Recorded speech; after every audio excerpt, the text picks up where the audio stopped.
receptionist down a wide, plush-carpeted hallway to Evan's office.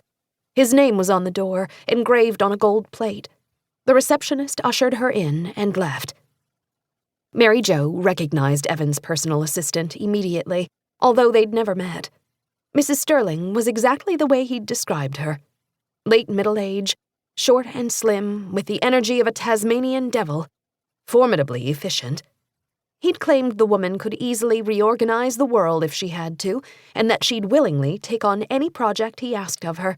She was loyal to a fault.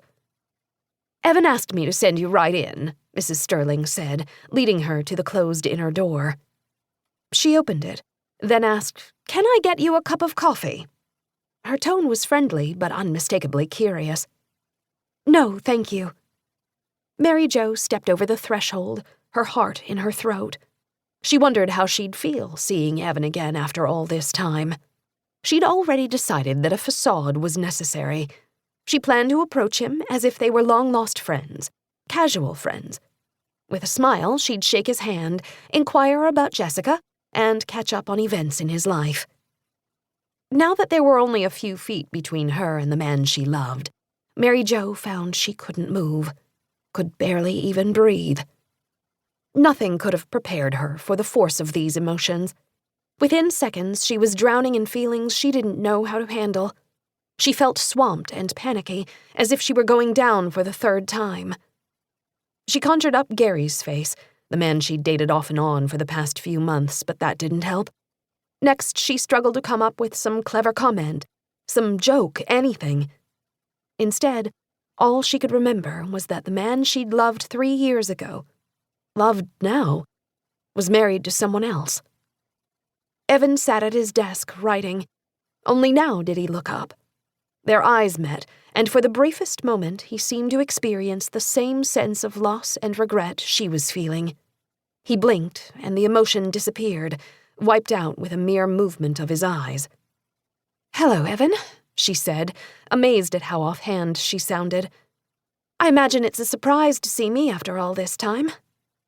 He stood and extended his hand for a perfunctory shake, and when he spoke, his voice was crisp and professional. "Mary Jo, it's great to see you." Mary Jo nearly laughed out loud. Evan never did know how to tell a good lie. He was anything but pleased to see her again. He motioned toward the chair on the other side of his desk. "Sit down."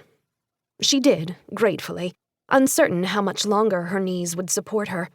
She set her purse on the carpet and waited for her heart rate to return to normal before she told him the purpose of her visit. "Did Mary offer you a cup of coffee?" "Yes, I'm fine, thank you," she said hurriedly. Her hands were trembling. Evan sat down again and waited. "I guess you're wondering why I'm here." He leaned back in his chair, looking cool and composed. It had been 3 long years since she'd seen him. He hadn't changed, at least not outwardly. He remained one of the handsomest men she'd ever seen. His hair was as dark as his eyes, the color of rich Swiss chocolate. His features were well-defined, almost chiseled, but that was too harsh a word for the finely cut yet pronounced lines of his face. Walter Dryden, Evan's father, was a Massachusetts senator, and it was commonly accepted that Evan would one day enter politics himself. He certainly had the smooth, clean-cut good looks for such a calling. What had made him fall in love with Mary Jo? She'd always wondered, always been fascinated by that question. She suspected it had to do with being different from the other women he dated. She'd amused him, hadn't taken him too seriously, made him laugh. "You have something you wanted to discuss with me?" he prompted, his tone revealing the slightest hint of irritation. "Yes, sorry," she said, quickly returning her attention to the matter at hand. "My parents, actually my father, he retired not long ago," she said, rushing the words together, "and he invested his savings with a financial company, Addison Investments. Have you ever heard of the firm?" "No, I can't say I have." This didn't surprise Mary Jo. Wealthy men like Evan had huge financial portfolios with varied and multiple investments. Her father had taken his life savings and entrusted it to a man he'd met and trusted completely. "Dad invested everything he had with the company," she continued. "According to the terms of the agreement, he was to receive..."